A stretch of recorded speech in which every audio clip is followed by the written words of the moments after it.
Sorry. আমার পরিবার মানে আমার মা তোমাকে মানতে পারছেন না। সাদিদের বলা কথাটা আমি স্পষ্ট শুনতে পেলাম। আমি জানতাম এমনই উত্তর আসবে। আমি প্রস্তুত ছিলাম। তারপরে ওর বলা শব্দগুলো আমাকে অবাক করলো। আমি হেসে উত্তর দিলাম, ইটস ওকে। ফোনের ওপাশ থেকে আমার মৃদু হাসির শব্দ হয়তো ওর কানে গেছে। ও কয়েক সেকেন্ড চুপ থেকে প্রশ্ন করে বসলো, হাসলে কেন? আমি আসলে ক্রিটিক্যাল মোমেন্টগুলোতে মৃদুস্বরে হেসে ফেলি। এই অভ্যাসটা যদিও খুব একটা ভালো না। টিভিতে টম অ্যান্ড জেরি দেখছিলাম, তাই আর কি। সত্যি কথা বলো, হাসলে কেন? সরি বলার কারণে? তুমি এমন কিছু করনি যার জন্য সরি বলতে হবে। আমি বলেছিলাম তোমাকে বিয়ে করব। এখানে কি সরি বলার কারণ নেই? সাদিদের কণ্ঠস্বর স্বাভাবিক মনে হলো না এখন। না, তুমি বলেছিলে মা রাজি হলে তোমাকে বিয়ে করব। ও হ্যাঁ, তাই তো। হ্যাঁ তাই। এবার আমি শব্দ করে হাসলাম। আমার এই সময় হাসাটা ঠিক হচ্ছে না, কিন্তু আমি নিজেকে থামাতেও পারছি না। আমি হাসি আটকে রেখে কোনো মতে বললাম, তাহলে ফোন রাখো কেমন? ওপাশ থেকে উত্তর পাওয়ার আগে আমি ফোন কেটে দিলাম। তারপর মন খুলে কিছুক্ষণ হাসলাম। সাদিতের নাম্বার ব্লক করে বেশ শান্তি পেলাম। সেই শান্তি নিয়ে রাতে ঘুমাতে গেলাম এবং আশ্চর্যজনকভাবে আজকের রাতের ঘুমটাই আরামদায়ক হলো। অফিসের একটি বিব্রতকর পরিস্থিতিতে পড়তে যাচ্ছি। সাদিত আর আমি সহকর্মী বা কলিগ। আমি আসার ঠিক 5 মিনিটের মাথায় সাদিত অফিসে আসে। কিভাবে যেন ও এই সময়টা মেনটেন করে। আমার অবশ্য জানতে ইচ্ছে করে না। কিছু বিষয় রহস্য হিসাবে ধরে নেওয়াই ভালো। সাদিত আর আমার টেবিল মুখোমুখি। অফিসে ঢুকে ওর অভ্যাস আমার টেবিলে 1 কাপ কফি রেখে যাওয়া। ওয়ান টাইম গ্লাসে সে আমাদের দুজনের জন্য কফি আনতে কখনো ভোলে না। আজকে উল্টোটা হলো, সে 1 কাপ কফি নিয়েই অফিসে ঢুকলো। আমি অভ্যাসবশত বসা থেকে কফি না খেয়ে বেরিয়ে পড়ছিলাম। এজন্য বস বলেন, নেভার ডেট ইয়োর কলিগ। আমরা তো বস ডেট করিনি। তার আমাকে ভালো লেগেছিল তাই বলেছিল, মা রাজি হলে তোমাকে বিয়ে করব। এর বেশি কিছু না তো। আমি টেবিলে মাথা নিচু করে কাজ করছি। সকালটা কফিটা ছাড়া কাটাবো কখনো ভাবতে পারিনি। তার উপর মাথা নিচু করে কাজ করতে করতে ঘাড় ব্যথা শুরু হয়েছে। মাথা উঁচু করতে সাদেকের দিকে চোখ চলে গেল। সে মনোযোগ দিয়ে কাজ করছে। কি সুন্দর, শান্ত, স্নিগ্ধ আর স্থির এই ছেলে। এই ধরনের উপমা দেওয়াতে সাদিত বেশ বিরক্ত হয়ে বলেছিল, এসব উপমাতে মেয়েদের জন্য ব্যবহার করা হয়। তুমি আমার জন্য কেন ব্যবহার করছো? আমি তাছাড়া কোনো উপমা পাচ্ছি না তোমার সৌন্দর্যের বর্ণনা দিতে। এসব উপমা আমার ব্যবহার করা উচিত, তোমার না, মাইন্ড ইট। আমি আমার মাথা নিচু করে ফেললাম। অতীত ঘেটে লাভ নেই, শুধু শুধু মায়া বাড়ানো। কী অবস্থা রিচি? এভাবে মাথা নিচু করে বসে আছো কেন? মাথা উঁচু করে বললাম, কাজে বেশি মনোযোগের ভারী হইতে এমন হয়েছে। আমার কথায় বস হাসলেন। আর তখনই সাদিতের দিকে চোখ গেল। সেও আমার দিকে তাকিয়েছেন, কিন্তু তাকানো ভঙ্গি দেখে মনে হচ্ছে আমাকে এখানেই আমাকে গুলি করে মারবে। আমি করলামটা কি? তার ফ্যামিলি মানে মা রাজি হননি। এখানে আমার দোষটা কোথায়? রিচি, কাজে মনোযোগ এত বেশি দিও না। একদিন কাজ করে 10 দিন হাসপাতালে থাকলে ঠিক বেতন ঠিকই কাটা পড়বে। বস মাথা নিচু করে থাকলেও কি এমন হয়? ঘাড় ব্যথা হবে, মাথা ব্যথাও হতে পারে। মাথা ব্যথা থেকে জ্বর, সেই জ্বর থেকে ইনফেকশন। বসকে থামানো জরুরি। এভাবে চলতে দিলে আমার মিলাদের বিরিয়ানিতে আলু ছিল না, সেটা নিয়ে নালিশ করে বসবেন। বস, আমি এর মাথা নিচু করে কাজ করব না। ঠিক আছে, 10 মিনিটের মধ্যে 3 নম্বর ফাইলটা আমার টেবিলে চাই। জি স্যার। লাঞ্চের সময় সাদিদ আমার সামনে খাবারের প্লেট নিয়ে এসে বসলো। যে ব্যক্তি সকালে কফি আনেনি সেই ব্যক্তি তো বিনা কারণে এখন আসেনি। কি বলার জন্য এসেছে? তোমার কি একটুও খারাপ লাগছে না? কেন? আমার ডোন্ট কেয়ার মার্কা কণ্ঠে সাদিদ মনে হয় কিছুটা রেগে গেল। সাদিদের রাগ হচ্ছে বাচ্চাদের মতো। আমাদের ব্রেকআপ হয়ে গেছে, এটা কি খারাপ লাগার বিষয় না? আমাদের রিলেশন কবে ছিল যে ব্রেকআপ হলো? তোমার আর আমার মাঝে এক প্রকার ভালো লাগা ছিল, আর আন্টি রমাতে তুমি এগোবে না, এটাই তো মূল পয়েন্ট ছিল। আমরা রিলেশনে যাইনি কারণ তুমি জানো কেন? জানো না? হ্যাঁ। আবার জিজ্ঞাসা করব? দয়া করে উত্তর দিও। তোমার কি একটুও খারাপ লাগছে না? না। সাদিদের ঠোঁট কাঁপছে, তার রাগের মাত্রা বাড়ছে। সাদিদ, খাবারটা খেয়ে নাও। খাবো, কিন্তু তোমার মতো নিষ্ঠুর মানুষের সামনে না। ঠিক আছে, তাহলে একটা কাজ করো। ওই সাইডে দেওয়ালে আয়না টাঙানো আছে, ওটার সামনে বসে বসে খাও। বাই। আরে রাগ করো কেন? তোমার মতে ওই মিল্কওয়ের গ্যালাক্সিতে তোমার মতো নিঃস্বার্থপর কেউ নেই। You are the only one person. Rishi please. এবার আমি চুপ হয়ে যেতে বাধ্য হলাম। সাদিদের রাগের মাত্রা আর বাড়ানো যাবে না। তারপর সে কী করে বসবে আমার ধারণা নেই। প্রতিবার সে নতুন নতুন কাণ্ড করে বসে। ওকে ওকে, যাওয়ার সময় এই স্যালাডটা নিয়ে যাও। তুমি স্যালাড ছাড়া খাবার আনলে কীভাবে? মনে ছিল না। স্যালাডে মরিচ তো দাওনি? না। 3 দিন যাবৎ আমার মর্নিং কফি মিস হয়ে যাচ্ছে। প্রতিদিন তার লাঞ্চের সময় ঝগড়া করতে থাকে, কিন্তু মর্নিং কফি আনতে তার মনে থাকে না। আমার তো এখন মনে হচ্ছে পেপার ওয়েট দিয়ে মাথায় একটা বাড়ি মেরে আসি। সাদিদ আমার দিকে তাকিয়েছে, হঠাৎ বুঝতে পারলাম এটা তার পুরনো অভ্যাস। প্রথম প্রথম অস্বস্তি লাগতো। সামনে তাকালেই সাহেব তাকিয়ে আছেন, তাও সাহেবের চোখে চোখ পড়ে না। আমাদের মাঝে এখন কোনো কিছুই নেই, তাই তার এই পুরনো অভ্যাস আমাকে আগের তুলনায় বেশি অস্বস্তিতে ফেলছে। পরদিন সকালে আমি আজকে 1 ঘন্টা আগে বাসা থেকে বেরিয়েছি। উদ্দেশ্য একটাই, সাদিদের পিছু নিয়ে কফির দোকানের ঠিকানা বের করা। সাদিদ অফিস টাইমে আধা ঘন্টা আগে বাসা থেকে বের হয়। তার নিজের একটা ভটভটি আছে, মানে হিরো হুন্ডা আর কি। সেটা সে কালভদ্রে ব্যবহার করে। আজকে মনে হয় সেই কালভদ্র। সাহেব ভটভটি নিয়ে বের হচ্ছেন। একটা রিক্সা নিয়ে পিছু নিলাম। রিক্সাওয়ালা বারবার আমাকে দিকে সন্দেহের চোখে তাকাচ্ছেন। অবশেষে সাদিদের ভটভটি হঠাৎ থেমে গেল। রিক্সাওয়ালা মামা রিক্সা থামিয়ে দিলেন। সাদিদ ভটভটি রাস্তায় রেখে পাশে আমার সামনে এসে দাঁড়িয়ে পড়ল। আমি তখনও রিক্সায় বসা। আমাকে ফলো করছো কেন? কই ফলো করলাম? আমি বারান্দা থেকে তোমাকে আমার বাসার সামনে পায়চারি করতে দেখেছি। এখন বলো ফলো কেন করছো? কফির জন্য? কফির জন্য? সত্যি? আমার তো মনে হয় মেলি কোনো ব্যাপার। আরে না না, আমি কয়েকদিন যাবৎ বিভিন্ন কফি শপে, রেস্টুরেন্টে, টঙের দোকানে কফি ট্রাই করছি, কিন্তু একটা তো আগের মতো শান্তি পাচ্ছি না, তাই আর কি। আমাকে জিজ্ঞাসা করলেই তো পারতে। তুমি তো ঝগড়া করে কুল পাও না। রিক্সা থেকে নামো। আমাকে নামতে বলে সাহেব নিজেই ভাড়া দিয়ে দিলেন। আমি ভাড়া সম্পর্কিত ঝগড়ায় গেলাম না, কারণ এক্ষেত্রে আমি জিরো। রিক্সাওয়ালা চলে যাওয়ার পরে আমরা ফুটপাতে গিয়ে দুজনে দাঁড়ালাম। দুজনে চুপচাপ। কী বলবো আমি ভেবে পাচ্ছিলাম না। আমি শব্দ খুঁজছিলাম, তখন হঠাৎ সাদিদ কানের কাছে ঠোঁট এনে বলল, রক্ত করবি? সত্যি কি তোমার খারাপ লাগছে না? লাগছে। এমন অবস্থায় আর যাই হোক, মিথ্যে বলা যায় না। সত্যি বললেও বা কী হবে? আমরা পাবলিক প্লেসে দাঁড়িয়ে আছি। আশেপাশে অনেকে আমাদের দিকে তাকিয়েছে। অবশ্য সেই তাকানো ভালো কিছু নেই। সাদিদ দূরে যাও, এটা পাবলিক প্লেস। আমার কণ্ঠস্বরে কঠিনে হয়তো সাদিদ দূরে সরে গেল। আমার এই শহরে চেনা জানা বলতে অফিসের কলিগ আর যে বাসায় থাকি তার আশেপাশে কিছু মানুষ। এদের কেউ দেখে ফেললে বিভিন্ন প্রশ্নের মুখোমুখি হতে হবে। আমি অফিসে যাচ্ছি। সাদিদ আজকে নিজের জন্য কফি আনতে ভুলে গেল। আমি তার চলে যাওয়ার দিকে তাকিয়ে রইলাম। কেন যেন ভালো লাগছে দেখতে। ও হাঁটে এমনভাবে যেন দিন দুনিয়া কারোই পরোয়া সে করে না, কিন্তু বাস্তবে উল্টো। সে তার মা আর তার পরিবারকে নিজের থেকেও ভালোবাসে। এখন হয়তো আমার সাথে তার খোঁজাখুঁজি চলছে, কিন্তু খুব শীঘ্রই সে আন্টির পছন্দে বিয়ে করে নেবে। আমাকে সে ভালোবাসে না, বড়জোর পছন্দ করে। সেই পছন্দের পেছনেও তার মার প্রিয় নাটক রক্তকরবী। এই নাটকের বই তার মা প্রায় প্রতিদিন একটু একটু করে পড়েন। সেখান থেকে তার রক্তকরবী পছন্দ। যদিও আমার এই নাম আমি খুব একটা বলি না, রিচি বলতেই ভালো লাগে। বসও এই নাম শুনে বলেছিল আমি আরও ভারী নাম ডাকতে পারবো না। ছোটোখাটো কোনো নাম থাকলে বলো। রিচি। সাদিদ তার 2-3 মাস পরেই জয়েন করেন। তারপরে 1.5-2 মাস যাবৎ আমার পুরো নাম তার জানা ছিল না।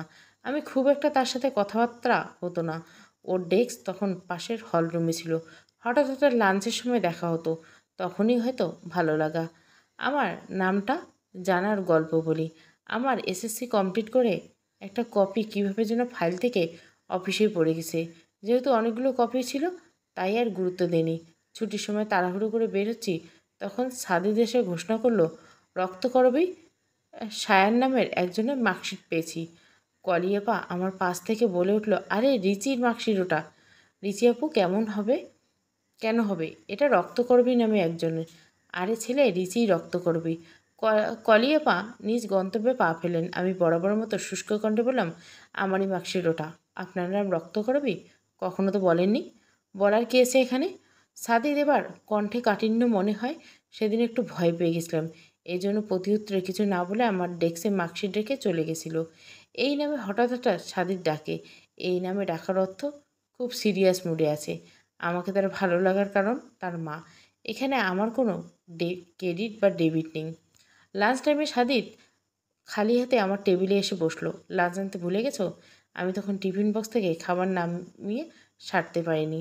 ভাবলাম একটা ওয়ান টাইম প্লেট আনতে বলবো। যদিও আমার খাবারের লিস্ট খুব একটা স্পেশাল না। পাতলা ডাল, নারকেল চিংড়ি আর সাদা ভাত। এত সিম্পল খাবার সাদিত কখনো লাঞ্চে খাবে না। লাঞ্চের পরে আমি ছুটি নিয়েছি। ও, তাহলে এখানে কি? আজকে কি তরকারি এনেছো? সাদিত মাথা নিচু করে দেখার চেষ্টা করলো। তেমন কিছু না, নারকেল চিংড়ি আর কি। স্যারদের ভাবসাব দেখে বললাম, ক্যান্টিনে ওয়ান টাইম প্লেট আছে, নিয়ে আসো। আমি অনেক কষ্টে হাসি চেপে রেখে বললাম, পোষা বিড়ালগুলো এমনই হয়, খেতে বসলে কোথা থেকে যেন উদার হয়। সাদিদ ওয়ান টাইম প্লেট নিয়ে হাজির। তাকে আমি কিছুই দেওয়ার প্রয়োজন হলো না। সে নিজের অধিকার বসিয়ে আছে। নিজ হাতে যা যা নেবার নিয়ে নিল। তোমার হাতে নারকেল চিংড়ি কখনো মিস করা যাবে না। আর একটু ভাত নাও। আমার বলতে যতটুকু দেরি হয়েছে তার নিতে দেরি নেই। এটা তার অভ্যাস। ছুটি কেন নিচ্ছি জানতে চাও? তুমি মেয়ে দেখার জন্য যাচ্ছ, বিয়ের জন্য। তুমি জানলে কীভাবে? তাছাড়া কোনো সম্ভাব্য কারণ খুঁজে পাচ্ছি না। মেয়ে পছন্দ হলে আজকে আকত করে রাখবো। তোমার মার যেহেতু পছন্দ সেহেতু তোমার অপছন্দ হওয়ার কারণ নেই। সাথে আমার কথা সম্মতি জানিয়ে বলো, মেয়ে খুব সুন্দরী।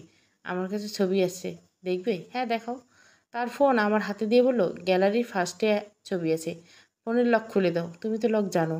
ফোনের লক খুলে গ্যালারিতে গেলাম। সত্যি ফার্স্টে মেয়েটার ছবি, আসলেও সুন্দর। তোমার সাথে দারুণ মানাবে, একদম ম্যাচিং ম্যাচিং। বিঙ্গো। আমার মা সবসময় আমার জন্য ম্যাচিং ম্যাচিং খুঁজে বের করে। এবারে তাই। অফিস থেকে ফেরার পথে আমি প্রায় রিক্সা নেই। আজকে যেন নিতে ইচ্ছে করলো না। পায়ে হেঁটে বাসায় ফিরলাম। দুপুরে আধ পেটা খেয়েছি। এখন ক্ষুধায় পেট জ্বলছে। আমি লাঞ্চের পরে তার চলে যাওয়ার দিকে তাকিয়েছিলাম। কেমন বুক ভারী ভারী লাগছিল তখন। এখন অনেকটা কমছে। তারপরও আমি অর্ধধারায় বৃষ্টি পড়তে শুরু করছে। আমি রান্নাঘর থেকে দৌড়ে আমার খোলা বারান্দায় গিয়ে দাঁড়িয়ে পড়লাম। ঘন কালো রাতের আধারে ল্যাম্পপোস্টের আলোয় বৃষ্টির ধারাগুলো অসম্ভব মোহনীয় লাগছে আমার কাছে। চিবুক চোখে নোনা পানি গড়িয়ে পড়ছে পারফেক্ট টাইমে। পাশের বারান্দায় দাঁড়িয়ে থাকা নীলাভাবি ধরেই নেবেন আর্দ্র পানি দায়ী আমার আর্দ্র চিবুকের জন্য। অযোধ্যায় বৃষ্টি নামার পরে সম্ভবত তাপমাত্রা কমে যায়। আজকে তার ব্যতিক্রম হয়নি। সারাটা দিন একটা চিমসা গরম ছিল। এখন সেই গরম এতটাই কমেছে যে ফ্যান ছাড়ার প্রয়োজন হচ্ছে না। রাইস কুকারে ভাত চড়িয়ে দিলাম, কিন্তু এই এলাকায় হালকা বাতাসে কারেন্ট চলে যায় আকাশে। তাই ক্ষুধা পেটে ফেসবুক চালানো ছাড়া কোনো কাজ খুঁজে পেলাম না। সাদিত কয়েক মিনিট আগে কিছু ছবি ফেসবুকে শেয়ার করেছে। মেয়ে দেখতে গেছে, স্পষ্ট বোঝা যাচ্ছে। লাস্টের ছবিতে সাদিতের সাথে একটা মেয়ে, ক্যাপশনে লেখা, ফিউচার ইজ লোডিং। সাদিতের হবু বউ, যার অর্থ মেয়ে পছন্দ হয়েছে। দুজনে একটা দোলনায় পাশাপাশি বসে আছে। মেয়েটার পরনে বেবি পিঙ্ক রঙের জামদানি শাড়ি, ঠোঁটে গাঢ় লিপস্টিক, গোলাপি রঙের লিপস্টিক, গহনা বলতে কানে মুক্তোর ঝুমকা আর গলায় চকার। সাদিতের পাশে তাকে বেশ মানিয়েছে। সাদিতের পরনে সাদা পাঞ্জাবি। আন্টির পছন্দ আসলেই ভালো। ম্যাচিং ম্যাচিং খুঁজে বের করছে। আমার এখন মনে পড়ল, আমি এমন কেন করছি? আমি কষ্ট কেন পাচ্ছি? আমাদের মধ্যে তো কোনো প্রকার সম্পর্ক ছিল না। আমি তো ওকে ভালো পর্যন্ত বাসিনি। তাহলে কি এটা প্রতিহিংসা? এতদিন একটা মানুষ আমার সাথে ছিল, সেই মানুষ এখন অন্য কারো হবে, আমার সাথে আর থাকবে না। এই ভেবে কি হিংসাত্মক মনোভাব তৈরি হচ্ছে? হতেও পারে। আর এখানে ওর তো কোনো ভুল বা দোষ বা অপরাধ নেই। আমাদের মধ্যে কমিটমেন্ট তো ছিল এরকমই। বৃষ্টি আবার শুরু হলো, কিন্তু এবার সাথে কারেন্ট সাথে নিয়ে এসেছে। ল্যাম্পপোস্টের আলোয় আমার বেডরুমে এসে পড়লো। তাই কারেন্টও গেল। এই রুমে আমার খুব একটা আলোর সমস্যা হয় না। বাইরে বৃষ্টি, ঘরে ল্যাম্পপোস্টের আলো। পেটে ক্ষুধা, মনে প্রতিহিংসা, নাকি বিষাদ এখনও নিশ্চিত না। কর্মস্থলে বিব্রতিকর পরিস্থিতিতে সব কিছু মিলিয়ে নিজেকে এখন শূন্য শূন্য মনে হচ্ছে। মনে হচ্ছে কোথাও পালিয়ে যাই। প্রথম লাঞ্চ একসাথে। আপনার নামটা আনকমন, জানি। আপনার নামটা কে রেখেছেন? শুনে কি করবেন? বললে সমস্যা কোথায়? এখন অফিস টাইম। অফিস টাইমে গসিপ করা নিষেধ আছে। আমার কথায় মনে হলো না সাদিদের কিছু হলো। সে দ্বিগুণ উৎসাহ নিয়ে আবারও প্রশ্নগুলো, বলেন না প্লিজ। এখন না লাঞ্চ টাইমে? আমার অনেক কাজ বাকি। এভাবে আমাদের লাঞ্চ টাইমে একসাথে খাওয়া দাওয়া শুরু। অফিসে বিব্রতকর পরিস্থিতিতে পড়বো জানতাম, কিন্তু এতটা বাজেভাবে জানা ছিল না। প্রায় প্রত্যেক স্টাফ এসে আমাকে সাদিদের ফিউচারে পোস্ট নিয়ে প্রশ্ন করছেন। আমি সবাইকে সত্যিটাই বলছি, মিথ্যে বলে লাভটা কি? লাঞ্চ টাইমে আবার সাদিদিতে হাজির। যার বিয়ে ঠিকঠাক সে কীভাবে আমার কাছে আসে? তুমি এখানে কেন? দেখতেই তো পাচ্ছ কেন এসেছি। Sadid, you are done already, right? হ্যাঁ। আমার সাথে কোনো প্রকার যোগাযোগ বা কথা বলার চেষ্টা করবে না। লাঞ্চ তো ভুলেও না। কাজের টপিকও না। কাজের টপিক কোনোদিন আমাদের মধ্যে ডিসকাশনের প্রয়োজন পড়েছে? আমাদের টিম পুরোপুরি আলাদা। যদি প্রয়োজন হয় তখন দেখা যাবে। এখন যাও। আজকের মতো একসাথে। সাদিদ এমনভাবে বলল যে আমি আর না করতে পারলাম না। গতকাল থেকে আমার খাবারের লিস্ট খারাপ। বাসায় রান্নায় কিছুই ছিল না। ফ্রিজে একটা ডিম পড়েছিল। সাদিদ, জাস্ট লিভ, ওকে? আমার তীক্ষ্ণ কণ্ঠের কাঠিন্য সাদিদ চুপসে যায়। তার চোখে মুখে চাপা চাপা হাসি লেগেছিল। Okay, listen Sadid, you are done already. Yeah, তুমি বিয়ে করতে যাচ্ছ একটা মেয়েকে, যে মেয়েটা তোমার জন্য অলরেডি স্বপ্ন দেখা শুরু করছে। আর তুমি এখানে কি করছো? কি করছি? সাদিদ এমনভাবে বলল যেন সে ভুল কিছু করছে না। তুমি অন্য মেয়ের সাথে, আমি জানি না কিভাবে আমাদের সম্পর্কটাকে ডিফাইন করব। আমি অ্যাপ্রোপ্রিয়েট শব্দ খুঁজেছি কথাটা শেষ করার জন্য। তুমি অন্য মেয়েও নাও। তুমি আমার স্বপ্ন রক্ত করবি, স্বপ্ন। আমি আমার স্বপ্নের সাথে আর কিছু মুহূর্ত কাটানোর চেষ্টা করছিলাম। আই নো ইউ আর ডান, কিন্তু আমার তাকে অফিসের পরে ক্যাফেতে ডেকে আনা ঠিক হয়নি। লাঞ্চ টাইমে ওই পর্যন্ত ঠিক ছিল। আমি তোমার স্বপ্ন না। আমি তোমার কাছে খেলনার কোনো জিনিস না, যেটা অবসর সময়ে যখন পরিবেশ পাশে থাকে না তখন কাজে লাগাও। তুমি ভুল বুঝছো রক্ত করবি। এই নামে আমাকে ডাকবে না। I hate this name. No, you don't. Let's and here, okay? Please Sadid, ফিউচারে মন দাও। পাস্টকে পাস্টের মতো থাকতে দাও, ঠিক আছে? সাদিদ আমার দিকে কঠিন দৃষ্টিতে তাকিয়ে আছে। আমি তার এই দৃষ্টির অর্থ জানি। আমি তার সব কিছু জানি, সব কিছু। তারপরে কোথাও যেন আটকে যাই আমি। তুমি আমার জন্য কখনো কি একটু নরম হতে পারো না? ভাবলেশীন কণ্ঠে বলা কথাটা আমাকে অনেক বেশি অনুভূতি শূন্য করে দিল। এমনিতে আমার অনুভূতি ইমোশন কম, এখন শূন্য হয়ে গেলে মনে হচ্ছে। লাভটা কি? সব কিছুতে লাভ খুঁজে কেন? লাভ ক্ষতি ছাড়া কি কিছু ভাবা যায় না? না, যায় না। তুমি নিজে ভেবে দেখো তো, যা যা করে আসছো এই পর্যন্ত, সেটা কি লাভের আশা ছাড়া করেছো কি? সাজিদ আমার প্রশ্নের উত্তর না দিয়ে বলে, সরি রক্ত করবি, আমি আর তোমার সাথে আসবো না। আমি আমি খাবারের বিল দিয়ে যাচ্ছি। তোমার যখন যেতে ইচ্ছে করবে যাবে। আমার সময়ের খুব অভাব। আমি বরাবরের কঠিন স্বরে কথা বললাম। সাদিতের বেলায় সেই কঠিন স্বরের মাত্রা আরও বেড়ে গেল। এর কারণ হয়তো আমি তার বলয়ে আটকে যেতে চাই না। দুজনের কথাবার্তা শুরু হওয়ার পরের থেকে আমার মাঝে সবসময় একটা ভয় কাজ করতো। সাদিতের বলয়ে আটকে যাওয়ার ভয়। এই ভয়কে জয় করার জন্য আমি তার প্রতি বেশি রক্ষণশীল আচরণ করে বসি। আমি চলে আসার সময় কি মনে করে যেন পেছনে তাকালাম। সাহিত্যের ভাষা ভাষা চোখ দুটি টকটকে লাল হয়ে আছে। হয়তো গতকালে ফিউচারের সাথে কথাবার্তা বলতে বলতে রাতে কম ঘুমেছে। কম ঘুমের জন্য চোখের এই অবস্থা। কাছের মানুষগুলোকে ছেড়ে আসার কষ্টটা ভিন্ন। অদৃশ্য একটা সুতা সবসময় পিছু টানে, যে সুতা বুকের প্রত্যেকটা হাড়ের সঙ্গে জোড়া লাগানো থাকে। আমারও ঠিক সেই অবস্থা। আমি ঠিকই স্ট্রং, রুট, জেদি ও আপোষহীন নারীর মতো আচরণ করছি, কিন্তু ভেতরে ভেতরে আমি ভেঙে চুরে যাচ্ছি। যেমন নদীর পাড় ভাঙে খরস্রোতা নদীর স্রোতের ধারে। I wish I could open myself for you Sadid. Durga মাসি বাসায় আছেন। আমার প্রশ্নে অতুলদা খুব একটা খুশি হলেন না। এর কারণ আছে। তা আছেন। তুমি কোথা থেকে আবার উদয় হলে? এই আসলাম আর কি। অনেকদিন আসা হয় না, তাই দুর্গা মাসি তার ঘর থেকে বের হয়ে আসলেন। আমাকে দেখে মেয়েকে অভিমান করে দেখে বললেন, বাবা, কে এসেছে আজকে রে? আমি তাকে শক্ত করে জড়িয়ে ধরে বললাম, কেমন আছো মাসি? থাক থাক, আর ন্যাকামি করতে হবে না। আমি কেমন আছি জানার ইচ্ছে হলে তো দেখতেই আসতে আমাকে। চাকরি পেয়েছিস, আমাকে ভুলে গেছিস। মাসির শরীরের গন্ধ আমার খুব আপন আপন লাগে। মা বাবা দুজনের মৃত্যুর পর এই একজনই তো আমার পাশে। মাসি আমার সাথে এক সপ্তাহ থাকলে হয় না? অনেক দিন তোমার হাতে রান্না খাওয়া হয় না। মাসি আমার হাত টেনে তার ভেতরের ঘরে নিয়ে বলল, কী খাবি বল? তুমি আজকে যা রান্না করছো তাই খাবো। ওসব তুই খাস না। কচি পাটা খাস তুই? ডিম নাই? তোমার স্পেশাল রাজহাঁসের ডিম? ওরে, তুই এখনও ভুলিস নাই? আমি কোনোদিন তোমার সম্পর্কে কিছু ভুলেছি? মা তুই বস এখানে, আমি দুইটা ভাত দিই। চেহারার হাল এমন কেন? খাওয়া দাওয়া করিস না নাকি? অফিসের অনেক কাজ, সেই কারণেই। আগে কয়টা খেয়ে নেই, তারপর আলাপ আলোচনা হবে। মাসির হাতে রান্না অনেক দিন পর খেলাম। কয়েকদিন যাবৎ আমার অরুচি হয়েছে। বাসায় যতই ভালো কিছু রান্না করি ততই অরুচি বাড়ে। খাওয়া দাওয়া শেষে মাসির পানের ডালা নিয়ে বসলাম। আমার মুখে পান পুরে দিয়ে জিজ্ঞাসা করলেন, ওই ছোকরার খবর কি? কোনো খবর নেই মানে? আবার ঝগড়া লেগেছে নাকি? না। তাহলে কি হয়েছে? তেমন কিছু না। আজীবন কি কুমারী থাকবি? সংসার করা লাগবে না? বাচ্চা কাচ্চা ছাড়া জীবন চলে? আমার তো চলতেছে। আর তুমি আছো না? আর একটু বুড়ো হলে বাচ্চা কাচ্চাগুলোরে বিয়ে দিয়ে দাও, তারপর তোমারে আমার কাছে নিয়ে যাব। আর ছাড়বো না। মাসি মেকি রাগ দেখিয়ে বললেন, তোর মতো রসকসহীন মানুষের সাথে আমি বাপু থাকতে পারবো না। কত আশা ছিল তোর বাচ্চা কাচ্চাগুলোকে আদর করে মানুষ করব। আর তুই কিনা? দীর্ঘশ্বাস ছাড়লেন। সাদিদের মা আমাকে পছন্দ করেনি। ওর অন্য জায়গায় বিয়ে ঠিকঠাক। ছেলেটা তো ভালো ভাবছিলাম, ছেলে ভালো, সমস্যা আমারই। চোদ্দগুলো যার একটা রিলেটিভ নেই, তার সাথে কেউ তার ছেলেকে দেয়? তাও আবার ওদের আর্থিক ও সামাজিক অবস্থা বেশ ভালো। বাদ দে, তোর মেসোমশাই আমাকে বিয়ে করেনি। আমি তো ছিলাম চাষির ঘরের মেয়ে। ওসব হলো সব বাহানা। গিয়ে দেখ, ছেলে বাসায় তোর কথা জানায়নি। পানির পিক ফেলে বললাম, হতে পারে, কিন্তু সাদিত্য সহজে মিথ্যে বলে না।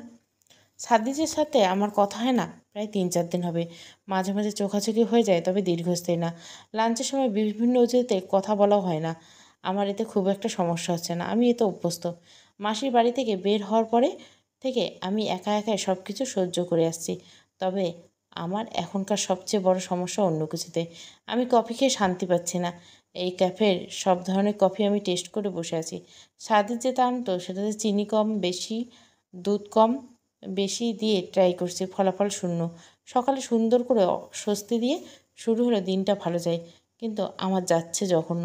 কফিতে চুমুক দিয়ে বিশ্রী অনুভূতি হয় সারাটা দিন। তাই আজকেও একই অবস্থা। কফি এনে কয়েক চুমুক দিয়ে ডাস্টবিনে ফেলে দিলাম। গতকাল মধ্যরাতে অদ্ভুতভাবে আমার ঘুম ভেঙে গেল। তারপর আর ঘুম আসলো না। বাপরে, ঘুমেরও যে এত ইগো জানা ছিল না। বারবার হাম ছাড়াচ্ছি আর কাগজপত্র দেখছি। আমার ডেস্কের উপর কফির ওয়ান টাইম কাপ দেখে মাথা উঁচু করে তাকালাম। আমার সামনে সাদিদ দাঁড়িয়েছে। এটা কি? নিজেই তো দেখে নিতে পারো, নাকি চোখে ফ্রিজে রেখে এসেছো? আমি কফি চেয়েছি, মুখে চাওনি, কিন্তু ভাবে সাবে চেয়েছো। কফি নিয়ে যাও, আমার লাগবে না। আর আমি অলরেডি 1 কাপ কফি খেয়েছি। কি খেয়েছো আমি দেখেছি। আমি কিন্তু এটাকে ফেলে দেবো। এত ইগো কেন তোমার? সামান্য একটা কফি। আমার ইগো ফিগো নেই। এদিকে কফি ঠান্ডা হচ্ছে, কফির ঘ্রাণ নাকে ভেসে ভেসে আসছে, আর আমার নেশা নেশা লাগছে। ও কি কফিতে কোনো ড্রাগ ফ্রাগ দেয় নাকি? তোমার ইগো এই পৃথিবীর থেকে বড়, যে কারণে আমি তোমার কাছে আসতে পারতেছি না। যখন আসতে যাই তখনই ইগো এসে আমাকে একটা কিক মারে। এই সাদিদ, যাও তো। সকাল সকাল আমার মেজাজ খারাপ করো না তো। তোমার মেজাজ এমনিতেই খারাপ থাকে, শুধু শুধু আমার উপর দোষ চাপাও। আমার সাথে ঝগড়া না করে কি তোমার শান্তি হয় না? না হয় না। এতদিন ঝগড়া না করে অশান্তিতে ছিলাম, আজকে শান্তি পেলাম। কফিটা খাও, লাঞ্চে আবার এখান থেকে কন্টিনিউ করা হবে। সাদিদ কথা বলে শেষ করে নিজের ডেস্কে চলে যায়। সাদিদ রক্তগরমে কফি খাওয়া দেখছি কাজকর্ম বাদ দিয়ে কি সুন্দরভাবে এক একটা চুমুক দিচ্ছে। প্রত্যেকটা চুমুকের সময় তৃপ্তিতে তার 2 চোখ বন্ধ। আমার কেন যেন এই দৃশ্য দেখতে ভালো লাগছে। সামান্য এক কাপ কফিতেই তো তাতে রক্তগরমে সুখ খুঁজে নিয়েছি, যেখানে আমি আস্ত একটা মানুষ। আমার নিতে তার সমস্যা কোথায়? রিচি, তোমাকে লাঞ্চের সময় আসতে নিষেধ করছিলাম, আমার কথা মনে হলো না? তার কোনো ভাবান্তর হলো? আজকে কি কি আইটেম এনেছো? সাদিতের এই প্রশ্নে আমার বিরক্ত হওয়া উচিত, কিন্তু বিরক্ত না হয়ে উল্টে খুশি হলাম। এখানে খুশি হওয়ার কোনো কারণ তো নেই। দেখতেই তো পাচ্ছ, জিজ্ঞাসা কেন করছো? তুমি কি প্রশ্নের উত্তরে প্রশ্ন করতে পছন্দ করো? Stop it. খাওয়া দাওয়ার সময় তোমার সাথে ঝগড়া করতে ইচ্ছে করছে না। সাথে ছোট্ট করে একটা বাটি উঠিয়ে জিজ্ঞাসা করলো, এটা কি ভর্তা? মালঞ্চ শাক ভর্তা। সেই ঘ্রাণ আসছে তো। পুরনো সে এক প্লেট নিয়ে নিল। এই ছেলে আজকেও আমাকে আধ পেটে থাকতে বাধ্য করবে। তুমি কি কোনো তরকারি আনোনি? এনেছি তো। ওগুলো টেস্টলেস, কিন্তু ওগুলো ভালো খাবার। বাগদা চিংড়ি ফ্রাই এনেছো, গরুর গোশত রান্না করে এনেছো। এসবের মাঝে কি মালঞ্চ শাক ভর্তা চলে? এতই যখন মায়া হচ্ছে একবার খেয়ে দেখো আমার খাবার। তুমি আমার খাবার স্পর্শ করবে না ভাই। আমি এরে কিভাবে বুঝাই যে আমার আধপেটা থাকতে হয়? আমি আধপেটা খেয়ে থাকতে পারি না। আমি অলরেডি স্পর্শ করে বসে আছি। আচ্ছা, আর কি এনেছো? আমি খাওয়া বন্ধ করে তার কাজকর্ম দেখা শুরু করলাম। সাদিদ আরেকটা বাটি হাতে নিয়ে বলে উঠল, এটা সেই কলার মোচা আর চিংড়ির বড়া না? হ্যাঁ। সাদিদ বাটি থেকে 3 পিস বড়া নিয়ে খেতে শুরু করলো। আমার জন্য 1 পিস রয়ে গেল। আমার জন্য তো 2 পিস রাখো। বাসায় তো তুমি নিজের হাতে রান্না করে খাও, আমার তো আর খাওয়া না। সাদিদ, বলো। এভাবে কতদিন চলবে? সাদিদ ভাতের লোকমা নিতে গিয়ে নিল না, প্লেটে রেখে দিল। আমার একটা প্রশ্নের উত্তর চাই। উত্তর পেলে এই জোরাজুরি শেষ। প্রশ্নটা কি জানতে পারি? তুমি জানো। তুমি জানো কেন আমি তোমার কাছে বারবার আসি? তুমি জানো কেন আমি বেহায়ের মতো তোমার পেছনে লেগে আছি? জানো, আমি আপনাকে 500 টাকা বকশিস দেব। আপনি আমাকে শুধু জানাবেন সাদি সাহেব কোন কফি নিয়ে যান প্রতিদিন। আমার কথার ওয়েটারে মন গড়ল না। সে আগের কথায় রিপিট করলেন, আমি আপনাকে সেই কফি নিজে কয়েকবার দিয়েছি, সাথে এক্সট্রা কোনো ইনগ্রেডিয়েন্টস না। তাহলে টেস্টের মিল কেন পাই না? ক্যাফে থেকে পায়ে হেঁটে বাসায় ফিরছিলাম। সাহিত্যের নাম্বার থেকে ফোন আসলো। প্রথমবার রিসিভ করলাম না। দ্বিতীয়বার রিসিভ করার আগে ফোন কেটে গেল। তারপর মেসেজ আসলো, প্লিজ ওখানে একটু অপেক্ষা করো। আমি ফুটপাতে দাঁড়িয়ে রইলাম। আমাদের মধ্যে আর বেশি সময় নেই, হয়তো 7 দিন বা 10 দিন বা 1 মাস। আমি তো সেটা খুব নগণ্য সময়। আমি এসব ভাবছি, আমার তো এমন ছেলের সাথে থাকার কথা না। সে নিজের থেকে একটা সিদ্ধান্ত নিতে জানে না, যেমন আমি নিয়ে আসছি। আমাদের মধ্যে তো তেমন কিছু কখনো ছিল না। আমরা তো একটা কমিটমেন্টে ছিলাম, কিন্তু রোমান্টিক কোনো সম্পর্ক কি আদৌ ছিলাম? আমরা একসাথে অনেকটা সময় কাটিয়েছি। রাতের শহর অন্যরকম সুন্দর, দিনের শহরের সাথে তার তুলনায় বেমানান। এই যে ফুটপাতে দাঁড়িয়ে আছি, এই পথে আমরা সহস্র বার হেঁটেছি। আমাদের স্মৃতিগুলো এখনও ছড়িয়ে ছিটিয়ে আছে। আমি কেন বারবার এখানে এসে দাঁড়িয়ে পড়ি? আমি ক্লান্ত সাদিদ, আমাকে মুক্তি দাও। বারবার এভাবে পিছুটান কেন তৈরি করো? আমার হঠাৎ পুরনো একটা স্মৃতি মনে পড়ে গেলো। বৃহস্পতিবার ছিল, প্রায় 7-8 মাসের আগের ঘটনা। অফিস ছুটি নিয়েছি, তাই আমার প্ল্যান ছিল সারাদিন ঘুমাবো। কিন্তু সাদিদ বাধা হয়ে দাঁড়ালো। তার প্ল্যান হচ্ছে ক্যান্টি সাইডে একটা রেস্টুরেন্ট আছে, ওখানে লাঞ্চ করা। মেইন শহর থেকে প্রায় 2 ঘন্টার পথে দূরত্ব। সামান্য একটা লাঞ্চের জন্য এত দূরের পথ মানা যায়? আমি তো যাবই না। সাদিদের সাথে 2-3 ঘন্টা কথা কাটাকাটির পর আমি যেতে রাজি হলাম। সাদিদের বিখ্যাত ভটভটি ওই দিন আমি প্রথম দেখলাম। তার সাথে আমাকে এই ভটভটে করে যেতে হবে। সরি সাদিদ, আমি তোমার সাথে যেতে পারবো না। সাদিদ বাচ্চার মতো ঠোঁট উঠলে বলে, কেন কেন কেন? আমার তোমাকে সন্দেহ হচ্ছে? মানে কি? তুমি সাইকোপ্যাথ, নরক্ষতক না সিরিয়াল কিলার তো হতে পারো। এসব তুমি কি বললে? আমাকে দেখে তোমার সাইকোপ্যাথ মনে হচ্ছে? সিরিয়াল কিলার রক্তকরবী? তুমি জানো আমি শাকসবজি খেতে বেশি পছন্দ করি। আমি তোমার ভিতরের খবর জানি নাকি? তুমি এখন প্ল্যান ক্যান্সেল করতে পারো না। প্ল্যান করাই হয় ক্যান্সেল করার জন্য। আমার মতো কিউট একটা ছেলে কীভাবে নরখাদক হয়? মুভি দেখো না, কিউট কিউট হ্যান্ডসামগুলোই যত রকমের ফাজি হয়। শেষ পর্যন্ত আমি তার ভটভটিতে চড়ে রেস্টুরেন্টে গেলাম। তবে সেটা রেস্টুরেন্ট ছিল না, একটা রিসোর্ট। রিসোর্টে পৌঁছানোর সাথে সাথে শুরু হলো ঝুম বৃষ্টি। বাপরে, আমি বহুদিন পরে দেখছি এত বৃষ্টি যে 1 হাত দূরে কিছু পর্যন্ত স্পষ্ট দেখা যাচ্ছিল না। সাদিদের আমি প্রায় আধ-ভাজা অবস্থায় একটা ছাউনিতে বসলাম। সেদিন প্রথম আমি সাদিদের হাত স্পর্শ করছিলাম। বরফের মতো ঠান্ডা হাতে ও যখন আমার হাত টেনে নিল, তখন আমার মস্তিষ্ক কাজ করা বন্ধ করেছিল। আমার হাত যে এখন তার দখলে, এই বিষয়টা সে পুরোপুরি ইগনোর করে প্রশ্ন করলো, সুন্দর না? অদ্ভুত সুন্দর। সেদিন সাদিদ বৃষ্টির সৌন্দর্যের কথা বলছিল, কিন্তু আমার অবচেতন মন ধরেই নিয়েছিল অন্য কিছু। আমাদের প্রথম এক পা এগিয়ে যাওয়া নতুন কোনো কিছুতে, হয়তো চাওয়া পা। সেদিন আমার অবচেতন মন আমার উপর প্রথমবারের মতো কর্তৃত্ব করেছিল। প্রচণ্ড বৃষ্টি আর ঝড়ো হওয়া, আমরা দুজনে হাত ধরে নীরবে সেই বৃষ্টি দেখছি। সেদিন আমি অন্য কেউ হয়ে গেছিলাম, অন্য কেউ। খুব যে স্পেশাল কোনো খাবারের আইটেম এখানে আছে তা না। তাহলে এখানে আনার কারণ কি? অনেক রকম সাধারণ কোনো খাবার রাঁধুনি গুণে অসাধারণ হয়ে যায়, এখানে সেটা হতে পারে। ঝুম বৃষ্টির মধ্যে আমরা খেতে বসেছি, কারেন্ট নেই। এদিকে আবার ঘন বৃষ্টি আর আকাশ কালো মেঘে ছেয়ে থাকার জন্য দুপুর 3টা, সন্ধ্যা 6টা মনে হচ্ছে। সাদিদ বেশ ওয়াক্স ক্যান্ডেলের সাথে করে নিয়ে এসেছে। সে নিজ উদ্যোগে ক্যান্ডেল দুটো জ্বালিয়ে নিল। হালকা একটা মিষ্টি ঘ্রাণ আসছে। সাদির আজকে সি ব্লু রঙের ফুলহাতা শার্ট পরেছে। এমনিতে সে ফর্সা, তার উপর সি ব্লু।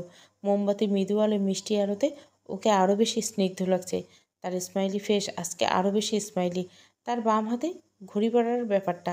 এভাবে তাকিয়ে থেকো না, আমার শরম করে। সাদিদের কথায় আমি হাসতে বাধ্য হলাম।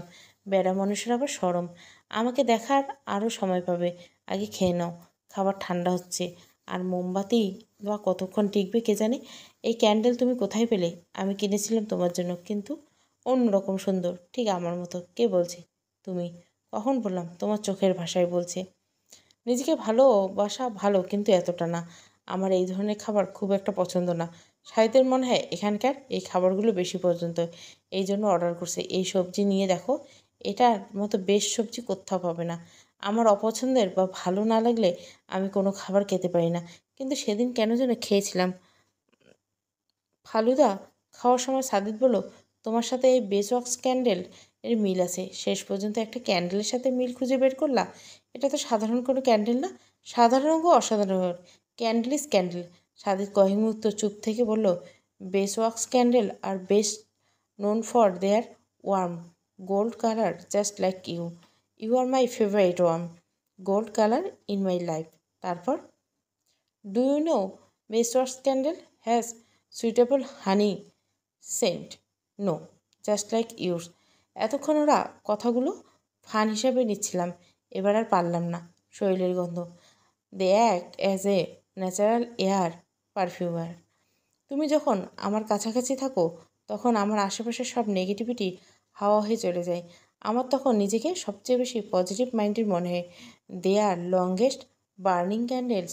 I have meet so many girls, but none of didn't stay with me so long like you. They burned with no smoke. তুমি তোমার কষ্ট খারাপ লাগাগুলো প্রকাশ করো না। তুমি নিজেকে পুড়ে জ্বলে ছাই হয়ে গেলেও কারো কাছে প্রকাশ করো না।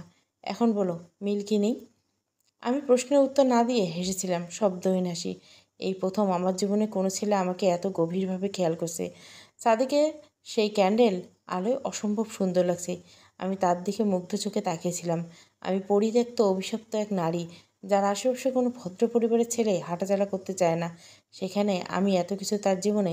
সাদিক ধীরে ধীরে আমার দুই হাত তার তালুর মধ্যে নিয়ে নেয়। আমার হালকা ঠান্ডা লাগছিল এতক্ষণ।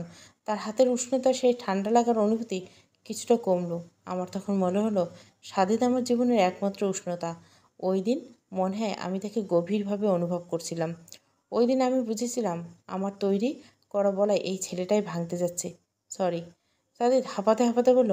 আমি অতীত থেকে বের হয়ে বর্তমান দিকে আসলাম। সাদিদ ঘেমে নেমে একাকার হয়ে গেছে। আমি সবসময় নিজেকে অপ্রয়োজনীয় ইউজলেস একটা অভিশপ্ত ভেবে এসেছি। নিজেকে মাঝে মাঝে ইতর শ্রেণীর প্রাণী মনে হয়। সাদিতে আসার পর আমার এই ভাবনা চিন্তাগুলো ধীরে ধীরে চেঞ্জ হয়ে যাচ্ছে। আমি পৃথিবীতে সুস্থ আর স্বাভাবিক মানুষ হিসেবে চলতে শুরু করেছিলাম। তারপর কী যেন একটা হলো। আমি খারাপ কিছু করে বসলাম আমার সামনে থাকা এই ছেলেটার সাথে। তারপর আবার শুরু হলো পুরনো সেই ভাবনাগুলো। আবার নিজেকে অসুস্থ আর অস্বাভাবিক মনে হতে লাগলো। তারপর আজকের অতীত থেকে কফির রহস্য উত্তর খুঁজে পেলাম। কফিতে স্পেশাল কিছুই ছিল না কখনো। Actually it was Sadid who made that ordinary coffee something more special. সেই রিসোর্টের খাবারের মতো। আমি হাত বাড়িয়ে সাদিতের হাত দুটো আমার হাতের মধ্যে নিয়ে নিলাম। সাদিত অবাক হয়ে আমার দিকে তাকিয়ে রইল। আমি কখন এমনও কাজ করি না। I miss you Sadid. Sadid ধীরে ধীরে বলল, অ্যান্ড আই লাভ ইউ। কিছু মুহূর্ত আসে যখন আমরা নিজেদের অনুভূতি প্রকাশ করতে বাধ্য হই। অনুভূতি প্রকাশ করা এখনকার যুগে বোকামি ছাড়া কিছুই নয়। আমি এখনও সাদিতের হাত ধরে দাঁড়িয়েছি। আমার হাত ছেড়ে দেওয়া উচিত। আমি জানি না আমি কেন অতীত টেনে এনে বর্তমানকে এভাবে। কী চাও বলো? সাদিতের প্রশ্নে আমার এক্সপিরিয়েন্স কিছু চাওয়া উচিত। যেমন আমাদের এই ছোটোখাটো কনফেশন উপলক্ষে একটা ডায়মন্ড রিং চাইতে পারি। ও অবশ্য হুটহাট এভাবে প্রশ্ন করে বসে। এটা আর অভ্যাস বলা যেতে পারে। কিছু লাগবে না। সাদিত অফিসে আমার জুনিয়র কলিগ। তার স্যালারি আমার থেকেও কম। আর সবচেয়ে বড় বিষয় হলো আমার ওর কাছ থেকে কিছু নিতে ভালো লাগে না। নিজেকে ছ্যাঁচড়া ছ্যাঁচড়া লাগে। আরও চাও? তুমি চাইলে আমি চাঁদকেও এনে দিতে পারি। Classic romantic dialogue. আমার চাঁদ ভয় লাগে। তুমি সবসময় রোমান্টিক মোমেন্টগুলো নষ্ট করে দাও। আমি শুধু সত্যিটা বলছি। সাদিত সত্যি ভালোবাসে নাকি অন্য কিছু? সার্সে unromantic girl. Wait a minute. আমি তো ভালোবাসি বলিনি। শুধু বলেছি মিস করছি। আর তুমি তো আমাকে রিলেশনশিপে যাওয়ার জন্য কোনো প্রকার প্রপোজ করনি, তাহলে আমি কীভাবে তোমার গার্লফ্রেন্ড হলাম? Do you want to go out with me? আমার নাকের উপরে ঘাম মুছে দিয়ে প্রশ্ন করলো। অল্প গরমে আমার নাক ঘামে। অস্বস্তিকর একটা পরিস্থিতিতে পড়ে গেলাম। আমার এখন এখান থেকে পালিয়ে যাওয়াই শ্রেয় মনে হচ্ছে। নাকের ঘাম মোছার সময় ঠান্ডা আঙুলগুলো আমার ডান কপাল ছুঁয়েছে। পছন্দের পুরুষের স্পর্শ হয়তো সব মেয়েকে অস্বস্তিতে ফেলে, আমাকেও ফেলছে। সাইদের ঠোঁটের কোণে সূক্ষ্ম হাসির রেখা দেখা দেয়। আমি কি নার্ভাস হয়ে গেছি? সাদের ধীর স্বরে প্রশ্ন করে, এটুকু স্পর্শে এই অবস্থা? কফি রহস্য উদ্ঘাটনের পরে আমার আর কফি শপে যাওয়ার প্রয়োজন পড়েনি। ওখান থেকে আমার কফি আনার অর্থ আমার টাকা আর পুরোটা দিন নষ্ট। বিষয়টা যদি এখনও আমার মাথায় ঢোকে নেই, একই তো কফি, তাহলে আমার আনা সাদিতের রান্নার মধ্যে ডিফারেন্স কোথায়? সাদিত কি কোনো এক্সট্রা কিছু অ্যাড করলো? ও তো স্বীকার করলো না। বিষয়টা রহস্যজনক। কোনো ডিটেকটিভের সাথে আলাপ আলোচনা বসা উচিত। এদিকে পড়েছে আর এক ঝামেলা। সাদিত নিজের রান্নার লাঞ্চ ছুঁয়েও দেখো না, তার চোখ আমার লাঞ্চের দিকে। ও রান্না খাবার আমি খেতে পারি না। ঝাল কম, মশলা কম, আবার লবণও কম। এত কিছু কম থাকলে কিভাবে খাবো? আজকে সাদিত অফিসে আসেনি, ওর ফোন বন্ধ। বসকে বিরক্ত করলাম, বিরক্ত নিয়ে বললাম, ছেলেটা খালি ছুটি নেই, এভাবে চলে নাকি? আমি কোনো উত্তর দেওয়ার প্রয়োজন মনে করিনি। আমার এখন অন্য চিন্তা। সাইদের কিছু হলো না তো? ওর বাসায় টেলিফোন নাম্বার আমার কাছে আছে। ফোন দিতে কেমন লাগে? ওর মা ধরে বসলে বড় ধরনের সমস্যায় পড়বে সাদিত। দরজা খুলে মনে হলো আমার হ্যালুসিনেশন হচ্ছে। সারাদিন ওর কথা ভেবেছি, এই জন্য মনে হতে পারে। আমি বের হতে যাব, তখনই ধাক্কা খেলাম। হ্যালুসিনেশনে হলে তো? সাদিত বলে উঠল, এ কি ধাক্কা দিচ্ছ কেন? তুমি এখানে কি করো? আমি এখানে কি ওয়েলকাম না? না, তেমন কিছু না। তাহলে দরজা খুলে চোখ মুখ কুঁচকে ফেললে কেন? তার উপর আবার তুমি আমাকে ধাক্কা দিচ্ছ। সাদিত নালিশের সুরে বলল, এই ছেলে একটা সুযোগ পেলেই হলো। ওকে সরি, আমি আসলে হ্যালুসিনেশনে ভেবেছিলাম। সাদিত চোখ বড় বড় করে জিজ্ঞাসা করে বসলো আমাকে। আমাকে হ্যালুসিনেশন? এর অর্থ তুমি সারাদিন আমাকে ভেবেছো, তাই না? না, তোমার এই একটা সমস্যা, তুমি স্বীকার করতে চাও না। এখানে কি করতে এসেছো? সাদিত কপাল কুঁচকে বলল, ভেতর ঢুকতে দিবে না? আগে বলো কি করতে এসেছো? আমি কি আমার গার্লফ্রেন্ডকে দেখতে আসতে পারি না? প্রথমত আমি তোমার গার্লফ্রেন্ড না, দ্বিতীয়ত আমি এখানে একা থাকি। তোমার আসলে ভালো চোখে কেউ দেখবে না। অন্যের ভালো চোখে দেখা না দেখাকে আমি কেয়ার করি না। তুমি না করলে আমি করি। ভেতরে ঢুকতে দেবে না? না। কিছু বলার থেকে একটাই বলো, আর না থাকলে বিদায় হোক। ক্ষুধা লাগছে। খাবার কিছু হবে? তাহলে চলো, পাশে একটা রেস্টুরেন্ট আছে। রেস্টুরেন্টে খাওয়ার ইচ্ছে হলে কি তোমার বাসায় আসতাম? ঠিক আছে, তাইলে আসো। দরজার সামনে থেকে সরে গিয়ে বসলাম। তোমার লিভিং রুমটা তো সুন্দর। এখানে চুপচাপ বসে থাকো। কতক্ষণ লাগবে? 1 ঘন্টার মতো লাগবে। দুপুরে রান্না করা কিছু নেই? 1 ঘন্টা কি বেশি সময়? কোথাও যাচ্ছিলে? ওই সামনেই যাচ্ছিলাম। সামনে যাওয়ার জন্য এভাবে রেডি কেউ হয়? এত কিছু জানি তোমার কাজ কি? তুহিনের সাথে দেখা করতে যাচ্ছিলাম। আমি তাহলে রেস্টুরেন্ট থেকে খেয়ে নেব। সাথে চলে যাওয়ার জন্য উঠে দাঁড়ালো। যাচ্ছ কই? তোমাদের দেখা করার কথা। আমার সাথে তোমার ডিস্টার্ব হলো? তুহিনের সাথে দেখা করতে যাবো কোনো? তাহলে কোথায় যাচ্ছিলে? অন্য একটা কাজে। অন্য কারোর সাথে দেখা করতে? কারোর সাথে দেখা করতে যাচ্ছিলাম না, আমার অন্য একটা কাজ ছিল। কী কাজ? একটু প্রশ্ন করা বন্ধ করা যায় না? আমি রান্না করিনি কেমন? সাদিদের খাওয়া দেখে মনে হলো সারাদিন কিছু খায়নি। চেহারা দেখে তো বোঝাই উচিত। খাওয়ার মাঝে মাঝে প্রশ্ন করলো, আবার কোথায় যাচ্ছিলে? তুমি এত টক্সিক কেন? আমি এমনই। তোমার খোঁজে যাচ্ছিলাম, তোমার বাসাতে। সারাদিন ঘি ঢালার জন্য। সারাদিন খোঁজ পাচ্ছিলাম না, তাই আর কি। সরি এভাবে আসার জন্য। আসলে যাওয়ার জায়গা পাচ্ছিলাম না, এত এত আত্মীয় স্বজন, কিন্তু যেতে ইচ্ছা করে না। It's okay. আলু সিদ্ধ হয়েছে। হ্যাঁ, দুপুরে খাওনি কেন? এমনিতে। তোমার কি মনে হয় আমি কিছু বুঝি না? সেটা কেন মনে হবে? তাহলে মিথ্যে বলছো কেন? সত্যিটা যেহেতু জানো, তাহলে জিজ্ঞাসা কেন করছো? কারণ তোমার কাছ থেকে জানতে আমার ভালো লাগে। ফোন বন্ধ কেন? আর তোমার ফোনও তো দেখছি না। ভেঙে গেল কীভাবে? হাত থেকে পড়ে? নাকি নিজেই ভেঙে ফেলছো? আম্মুর সাথে একটু কথা কাটাকাটি হয়েছিল, বিয়েটা ক্যান্সেল করেছি, এটা নিয়ে আর কি। এই প্রথম কথা কাটাকাটি হয়েছে? হ্যাঁ।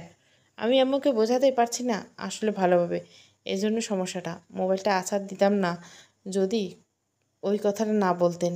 আমাকে বলুক যা ইচ্ছে, কিন্তু তোমাকে নিয়ে কেন বলবে? তোমাকে নিয়ে বলার অধিকার তো আম্মুকে কেউ দেয়নি। আমাকে নিয়ে সবাই বলে, তাই বলে কি সবার সামনে তোমার মোবাইল ভেঙে আসবা? আমার কাছের মানুষজন কেন বলবে? আমি কি কখনো তার দ্বিতীয় বিয়ে করা নিয়ে প্রশ্ন করছি? সাদিদের মা বাবার ব্যক্তিগত বিষয় নিয়ে কথা বলা উচিত নয়। আমাদের নিজেদের ভুল অবশ্যই এখানে আছে। আমি তোমার যোগ্য নেই, এটা তো ভুল কোনো কথা না। যোগ্যতা তো আমারও নেই। তুমি শূন্য অবস্থান থেকে এত দূরে এসেছো, আর আমি শূন্য থেকে উঠে আসিনি। তোমার অবস্থানে থাকলে আমি এতদিনে হয়তো কোনো ট্রাক ড্রাইভার হতাম। এগুলো বাস্তবতা না। বাস্তবতা মা যেটা বলেছেন সেটাই। বিয়েতে মত দিয়ে দাও। আমি না রক্তকরবী এখানে হেরে যাই। আমি জোর দিয়ে বলতে পারি না আমাদের সম্পর্ক নিয়ে। তোমার আমার প্রতি কেয়ারলেস ভাবনাটা আমার সহ্য হয় না। তুমি সেদিন তুহিনের সামনে আমার সাথে ওইরকম ব্যবহার না করলে আমার আজকে এই পরিস্থিতিতে পড়তে হতো না। ওই দিন আমার নিজেকে ইতশ্রেণীর প্রাণী মনে হয়েছিল। এই অনুভূতিগুলো কেমন তোমার ধারণা নেই। আমি অধিকার নিয়ে ওখানে কথা বলতে গিয়ে দেখি আদৌ কি সেই অধিকার আমাকে কখনো দেওয়া হয়নি। আমি প্রচণ্ড ডিপ্রেস হয়ে বিয়েতে হ্যাঁ বলেছিলাম। যার কাছে আমার কোনো মূল্য নেই, সম্মান নেই, তার কাছে আমি কেনই যাব। এইসব ভেবে আমি হ্যাঁ বলছিলাম। তারপর সব কিছু আমি চাপা দিয়ে তোমার কাছে আবার ফিরে এসেছি। বেহায়ের মতো তোমার পিছন পিছন ঘুরঘুর করছি, শুধুমাত্র তোমার কাছে এই কথাগুলো শোনার জন্য। তোমার কাছে আমার মূল্য আসলে কি? রক্তকরবী খুব সুন্দর ফুল। সুন্দর হলে এটা বিষাক্ত। এটা যে কোনো প্রাণীর জীবন শেষ করে দিতে সময় নেয় না। আমিও এমন। আমি যার জীবন যাই তার জীবনের সুখ নষ্ট হয়ে যায়। আমার বাবা মা মারা গেছেন আমার কারণে। আমার কারণে চাচি পঙ্গু হয়েছেন। আমার কারণে তোমার আম্মুর সাথে সম্পর্ক নষ্ট হয়েছে। তুমি কষ্ট পাচ্ছ, আমি অভিশপ্ত নারী। আমার স্পর্শে মানুষের জীবন ধ্বংস নিয়ে এসে। তাই বলছে আন্টির কথা মেনে নাও। মায়ের ভালোবাসা সবাই পায় না। অনেক বড় কপাল নিয়ে জন্মানো লাগে। তুমি সেই কপাল ভেঙে ফেলার চেষ্টা করছো। আমি চাই তুমি একটা সুস্থ আর স্বাভাবিক পরিবার নিয়ে বেঁচে থাকো। আমার মতো অভিশপ্ত কারো সাথে জড়িয়ে সব কিছু হারানোর কোনো মানেই হয় না। চলবে। রক্তকরবী প্রথম পর্ব। ভালো লাগলে অবশ্যই লাইক, শেয়ার এবং সাবস্ক্রাইব করবেন। Thank you for watching.